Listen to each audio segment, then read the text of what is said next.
ඔයත් කැසියෝ මේඩ් ඉන් Japan original calculator එකක් හොයුවා හිටපු කෙනෙක්ද? එහෙනම් මෙන්න ඔයාලට විශේෂ අවස්ථාවක්.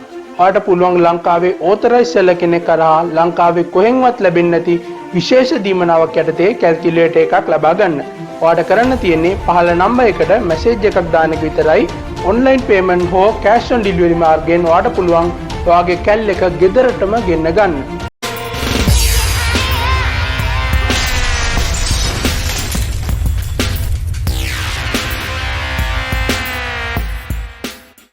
අදත් ඔයාව ආයුබෝවන් කියලා පිළිගන්නවා ට්‍රිකල් කුප්පි YouTube channel එකේ අලුත්ම වීඩියෝ සීරීස් එකක් එක්ක. මේ වීඩියෝ සීරීස් එකෙන් මම කතා කරන්නේ operational amplifiers එහෙම නැත්නම් op amps ගැන.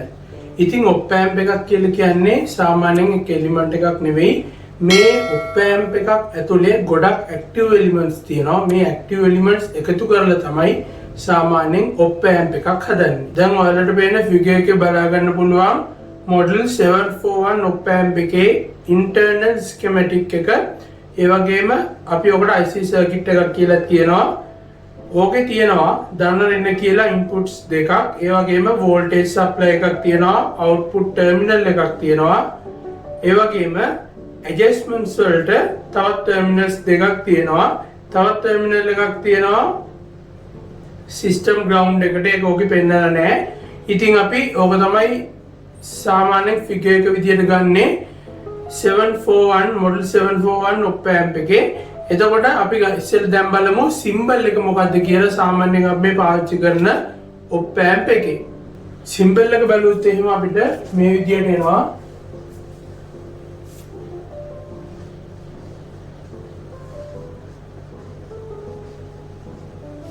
op amps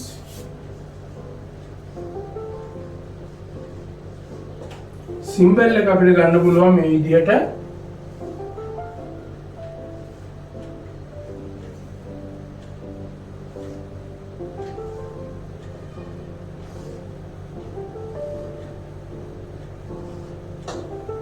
මේ විදිහට ගන්න පුළුවන්. මම මේවා ලකුණු කරනවා 2 3 4 7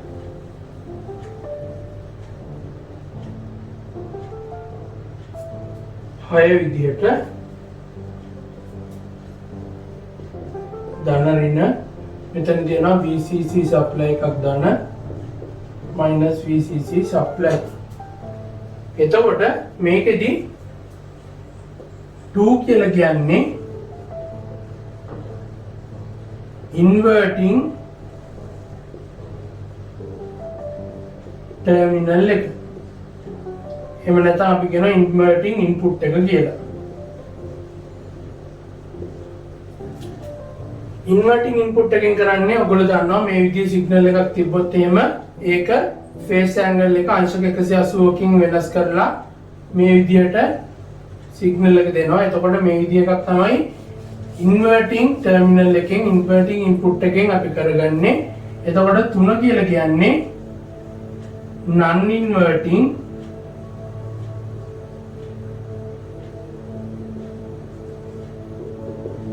input එක. එතකොට ඒකෙදි signal එකේ phase angle එක වෙනස් වෙන්නේ නැහැ. ඊළඟට 6 එකට ගියොත් එහෙම 6 එකට අපි කියනවා output එක කියලා. මේ තියෙන 6 output එක. ඊළඟට අපි ගන්නවා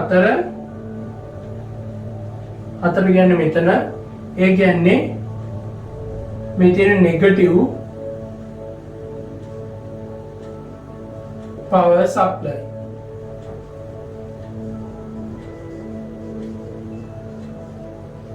එතකොට 7 කියන්නේ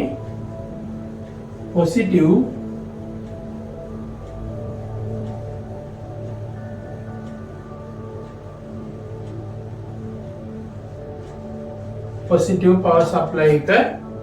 දැන් මම මේකට power supply ටිකක් දෙනවා.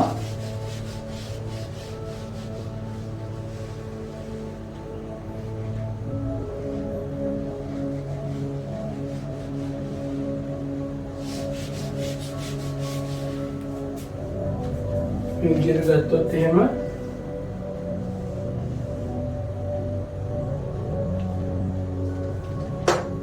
මෙතන තියෙනවා පොසිටිව් පවර් සප්ලයි එක ඒක DC සප්ලයි එකක් ග්‍රවුන්ඩ් කරනවා මෙතනින් ඊළඟට මෙතනින් තියෙනවා නෙගටිව් සප්ලයි එකක්. එතකොට මෙතන ධනාග්‍රය එහෙනම් මෙතන ඍණාග්‍රය වෙන්න ඕනි මේ විදිහට. මේකත් ග්‍රවුන්ඩ් කරනවා. ධන ඍණ. මෙතන තියෙන අවුට්පුට් එක ප්ලස්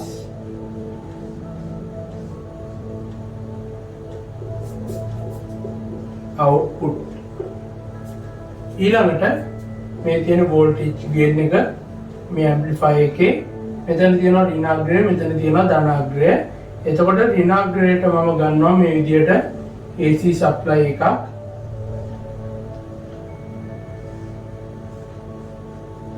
ධනාග්‍රයට මේ විදිහට සප්ලයි එකක් දෙනවා. මේක මම ගන්නවා E2 E1 කියලා. මේක ධන මේක ඍණ මේක ධන මේක ඍණ. එතකොට මේ විදිහට ගත්තට පස්සේ අපිට ගන්න පුළුවන් VD වෝල්ටේජ් ඩිෆරන්ස් එක ඒක අපිට එනවා E1 E2 කියලා. එතකොට Vout එක අපිට ලියන්න පුළුවන් Vout එක සමානයි මෙන්න මේ කියන වෝල්ටේජ් ඩිෆරන්ස් එක VD වාරයක් වෝල්ටේජ් ගේන් එක. එතකොට මේක තමයි Vout එක මෙතනින් එන මෙන්න මේ Vout එක වෙන්නේ. එතකොට මේකදී පොඩි ඊටාම පොඩි VD එකකදී ඒ කියන්නේ E1 E2 කියන වෙනස ඊටාම පොඩි අගයකදී අපිට පුළුවන් ලොකු out එකක් Vout එකක් ගන්න. මෙතන AV එක ගොඩක් large එකක් නිසා සාමාන්‍යයෙන් voltage gain එක ගොඩක් ලොකු වගේක්. එතකොට මේක ඉතා පොඩි වෙනසකදී වුණත් output එක ගොඩක් ලොකු වෙනසක් අපිට ලබා ගන්න පුළුවන්. ඊළඟට මම මේකෙදී අඳින්න යනවා output එකට සහ input එක output එක සහ VD අතර ප්‍රස්ථාරය. එතකොට අපිට ලබා ගන්න පුළුවන් මේ විදිහ එකක්.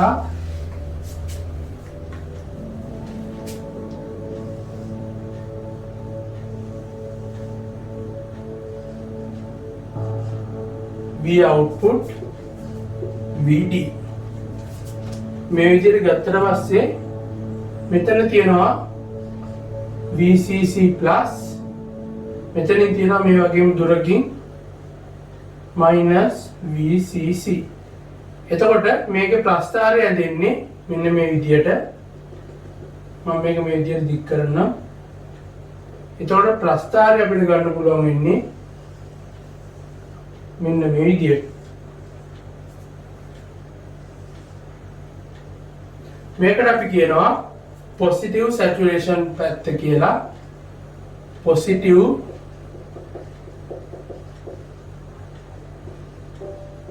saturation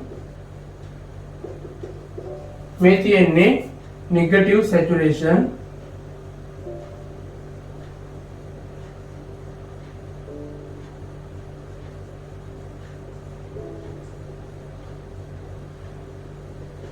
ඊළඟට මෙන්න මේ ටික මේ ඇලයිලක් වගේ තියෙන ටිකට අපි කියනවා මේ ටිකට අපි කියනවා linear region එක කියලා.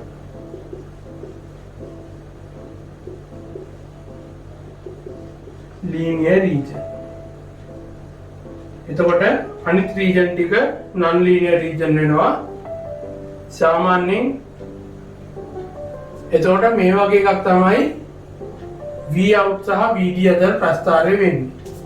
එතකොට මේ විදිහට අපිට පුළුවන් op amp එකේ ගොඩක්ම simple ටික ගොඩක්ම very basic ටික කතා කරන්න. ඉතින් අපි බලමු ඊළඟට අපි මොනවද කතා කරන්න කියලා. ඊළඟට අපි කතා කරන්නේ op amp එකේ impedance එක කොහොමද වෙනස් වෙන්නේ කියලා. ගොඩක්ම වැදගත් දෙයක්. අපි බලමු කොහොමද op amp එකක impedance එක වෙනස් වෙන්නේ කියලා. impedance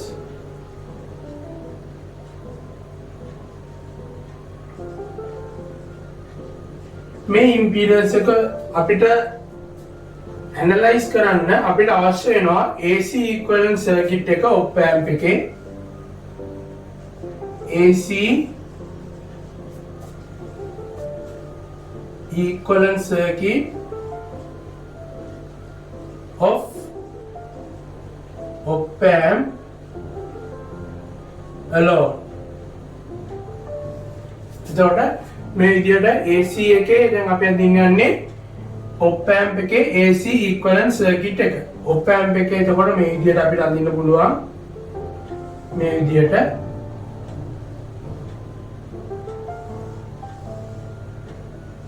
ගන්න පුළුවන් op amp එක. ඊළඟට මෙතන තියෙනවා ඍණ අග්‍රය, මෙතන තියෙනවා ධන අග්‍රය. V minus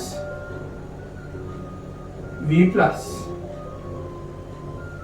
ඊළඟට මම මෙතනින් ගන්නවා මේ විදිහට R in කියලා එකක්. මම මේ ඉස්සරහදී පැහැදිලි කරන්නම්. ඊළඟට මේ තියෙන අවුට්පුට් එක මෙතනින් මම ගන්නවා මේ විදිහට R out. ඊළඟට මෙතන තියෙනවා මේ විදිහට එකක්. මේක මෙහෙම යනවා. මේක ධන, මේක ඍණ. මෙතන තියෙනවා AV voltage gain එක. මේ තියෙන්නේ R out එක. එතකොට මේ තියෙන voltage source එක ධන අග්‍රය ඍණ අග්‍රය ලකුණු කරලා තියෙනවා. එතකොට මේ AV කියන එක අපිට ලියන්න පුළුවන්. මෙතනින් මම මේව ලියුවොත් එහෙම AV කියන එක V plus minus V minus. මේ V minus කියන්නේ මේක ලකුණු කරන්න දාපු එකක්. අපිට ඕන මේ විදිහට දාන්න පුළුවන්. V minus V plus V plus V minus. එතකොට මේ විදිහට ගන්න පුළුවන්. ඊළඟට R in කියන එක බැලුවොත් එහෙම R in කියලා කියන්නේ මම මෙතනින් ලියන්නම්. R in කියන එක ලියන්නේ impedance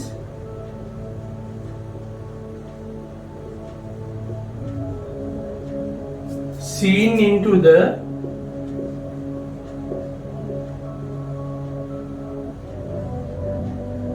amplifier from input terminals. එතකොට මේකට අපි කියනවා input impedance එක කියලා.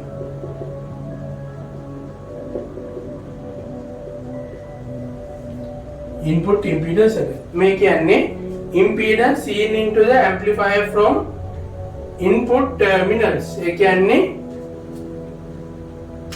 input terminals වලින් ඉඳලා බැලුවට පස්සේ අපිට පේන impedance එකට අපි කියනවා input impedance එක කියලා. එතකොට R out කියන එක අපිට ලියා ගන්න පුළුවන් කෙලින්ම ලේසියෙන්ම ඕගොල්ලන්ට හිතා ගන්න පුළුවන් impedance seen into the amp from output terminal.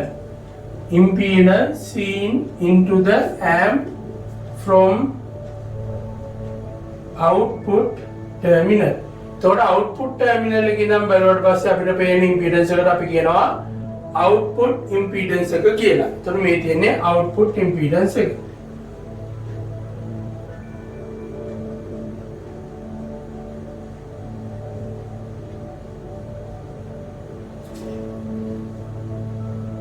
එතකොට ideal op amp එකක් ගත්තොත් එහෙම ideal op amp එකක gain එක infinity වෙනවා. ඒ වගේම bandwidth එකක් infinity වෙනවා. ඒ කියන්නේ ගොඩක් විශාල අගයක් අනන්තයක් කියලා අපි කියනවා bandwidth එකයි gain එකයි. infinity gain එකකදී නම් ගොඩක්ම ලොකු gain එකක් ලබා දෙනවා. එතකොට bandwidth එක infinity වුණොත් එහෙම ඕනෙම signal paras එක මේ amp එක ක්‍රියා කරන්න පුළුවන්. ඊළඟට බලමු කොහොමද ideal op amp එකක මෙන්න මේ කියන impedance එක වෙනස් වෙන්නේ කියලා. ඊට කලින් අපි කතා කරමු practical op amp එකක gain එක bandwidth එක ගැන. ඉතින් අපි ideal op amp එකක් ගැන කතා කරන්න ඉස්සෙල්ලා එතකොට ideal op amp එකේදී gain එක ගත්තොත් එහෙම gain එක ඉන්ෆිනිටි කියලා අපි කිව්වා. ගේන් එක ඉන්ෆිනිටි නම් අයිඩියල් ඔප් ඇම්ප් එකක ප්‍රැක්ටිකල් ඔප් ඇම්ප් එකක ගේන් එක ගොඩක් වැඩි අගයක් වෙනවා. එතකොට බෑන්ඩ් විඩ්ත් එක ගත්තොත් එහෙම ඒකත් ඉන්ෆිනිටි කියලා අපි ගත්ත අයිඩියල් එකක. එතකොට ප්‍රැක්ටිකල් ඔප් ඇම්ප් එකක නම් වයිඩ් බෑන්ඩ් විඩ්ත් එකක්, ඒ කියන්නේ ගොඩක් පළල් බෑන්ඩ් විඩ්ත් එකක් තියෙනවා කියලා අපි කියනවා. ඊළඟට ගත්තොත් එහෙම ඉන්පුට් ඉම්පීඩන්ස් එක ඉන්ෆිනිටි වෙනවා අයිඩියල් ඔප් ඇම්ප් එකක. එතකොට ඉන්ෆිනිටි වෙනවා නම් ඉන්පුට් ඉම්පීඩන්ස් එක අයිඩියල් ඔප් ඇම්ප් එකක, ප්‍රැක්ටිකල් ඔප් ඇම්ප් එකක ඉන්පුට් ඉම්පීඩන්ස් එක ගොඩක් හයි අගයක් වෙනවා. ඒ වගේම අවුට්පුට් ඉම්පීඩන්ස් එක බිඳුවක් වෙනවා අයිඩියල් ඔප් ඇම්ප් එකක. එතකොට අයිඩියල් ඔප් ඇම්ප් එකේ ඉම්පීඩන්ස් එක බිඳුවක් වෙනවා නම්, අවුට්පුට් ඉම්පීඩන්ස් එක බිඳුවක් වෙනවා නම්, ප්‍රැක්ටිකල් ඔප් ඇම්ප් එකේ අවුට්පුට් ඉම්පීඩන්ස් එක ගොඩක් අඩු වගයක් වෙනවා. එතකොට ඒවා එකම විදියට තමයි යන්නේ. අනන්තයට යනවා නම් ප්‍රැක්ටිකල් එකේ ඊට වඩා ටිකක් අඩුයි, අනන්තයට යන්න බැරි නිසා. ඒ වගේ බිඳුවට එනවා නම් බිඳුවට යන්න බැරි නිසා ඊට වඩා ටිකක් විශාල අගයක් වෙනවා. හැබැයි ගොඩක් අඩු අගයක් තමයි වෙන්නේ. ඒතර මේවා තමයි ප්‍රැක්ටිකල් ඔප් ඇම්ප් එකේ ගේන් එක බෑන්ඩ්විඩ්ත් එක ගැන කතා කරන්න තියෙන්නේ. දැන් මම මේක අයිඩියල් ඔප් ඇම්ප් එකක් විදියට වෙනස් කරන්න යන්නේ. එතකොට අයිඩියල් ඔප් ඇම්ප් එකක් විදියට වෙනස් කළොත් එහෙම මේ නම් වෙනස් වෙන්නේ R in R out කියන එක. එතකොට මේක වෙනස් කළොත් එහෙම මෙතන මෙන්න මේ විදියට වෙනස් වෙනවා.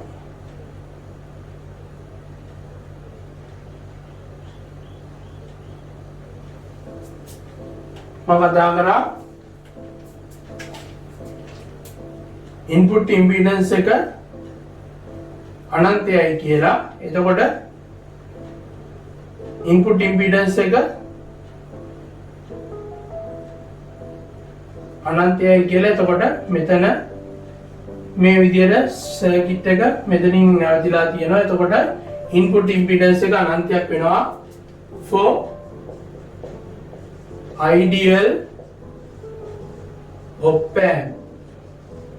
මේ තියෙන්නේ ideal op amp එක. එතකොට output impedance එක මම ගාව බිඳුවක් වෙනවා කියලා. ඒ කියන්නේ කිසිම ප්‍රතිරෝධයක් නැහැ. කෙලින්ම මෙහෙම ලයින් එකක් තියෙන්නේ. ඉසඩ් අවුට් කියන එක බිඳුවක් වෙනවා. එතකොට මෙතන තියෙනවා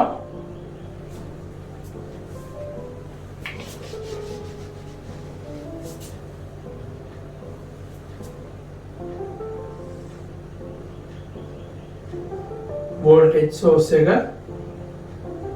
ground වෙනවා. AB වාරයක් V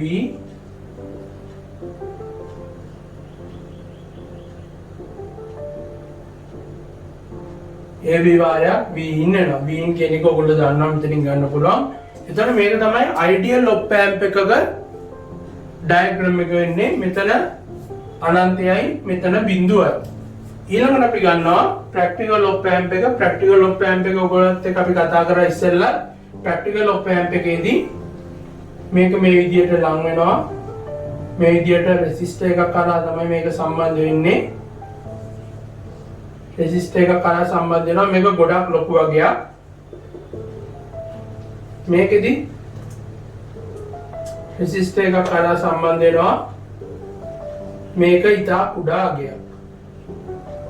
මේ තියෙන්නේ ප්‍රැක්ටිකල් ඔප් ඇම්ප් එකක්.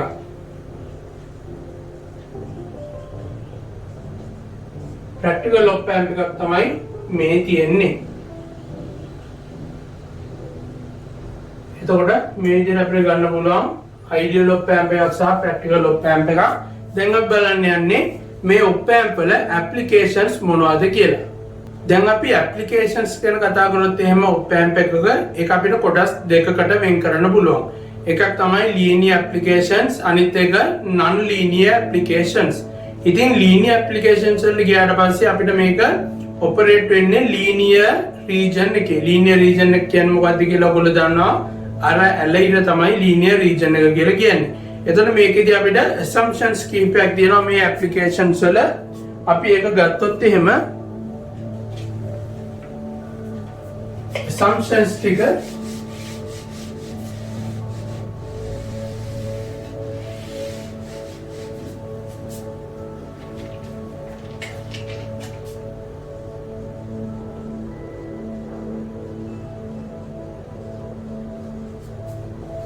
assumptions in linear applications.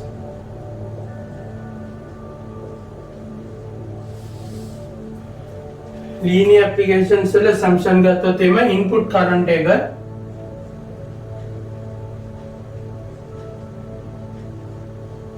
ඒ කියන්නේ op amp එක මේ විදිහට ගත්තොත් එහෙම මේක ඇතුළට යන කරන්ට් එක input current එක I1 කියන එක බිඳුවක් කියලා අපි assume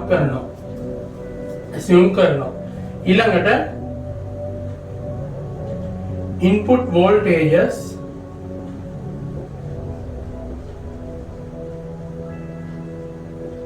V plus සමානයි V minus කියලා ගන්නවා linear application වලදී ඊළඟට feedback at inverting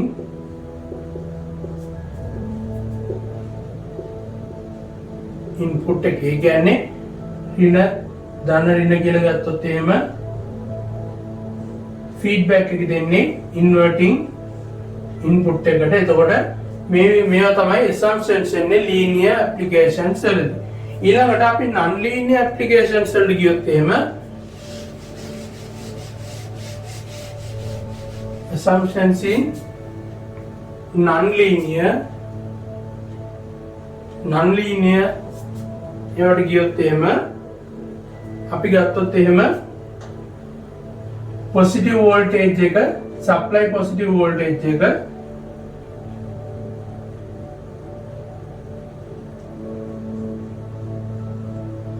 input voltage in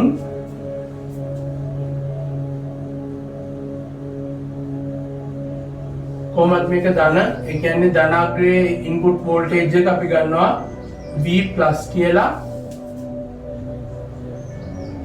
input voltage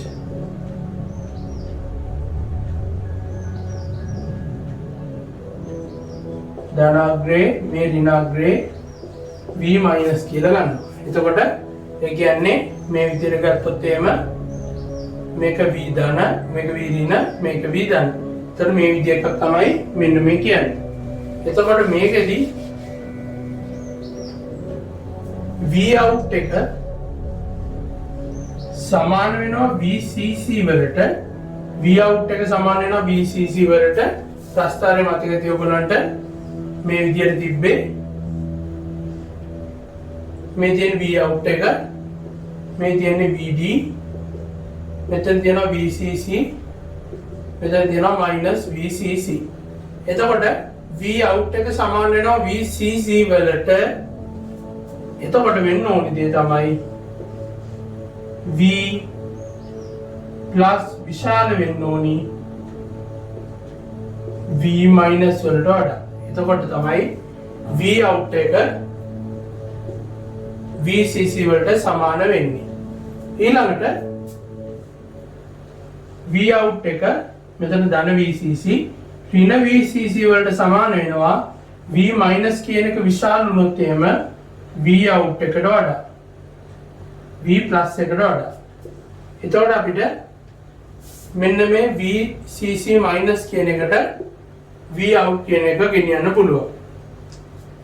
එතකොට මේවා තමයි non linear එකේ තියෙන assumptions සහ මේවා තමයි අපි non linear එකේදී ගන්න ක්‍රම ටික. ඊළඟට මේ op amps අපිට බලා ගන්න පුළුවන් comparators වල, inverters වල, audio amplifications වල ඒ වගේම difference amplifiers, field amplifiers, summing amplifiers වගේ ගොඩක් amplifiers වල මේක බලා ගන්න පුළුවන්. ඉතින් අපි ඉස්සරහා වීඩියෝ එකකින් කතා කරන්න බලාපොරොත්තු වෙනවා මෙන්න මේ කියන amplifiers ගැන, summing amplifiers, differential amplifiers වගේ amplifiers ගැන. ඉතින් අද වීඩියෝ එකෙන් අපි කතා කරේ ගොඩක්ම basic දේවල් op amp ගැන. මේ ටික ගොඩක් වැදගත් ඒ ඔයගොල්ලන්ට මම හිතන විදියට. ඉතින් අපි ඊළඟ වීඩියෝ එකෙන් කතා කරනවා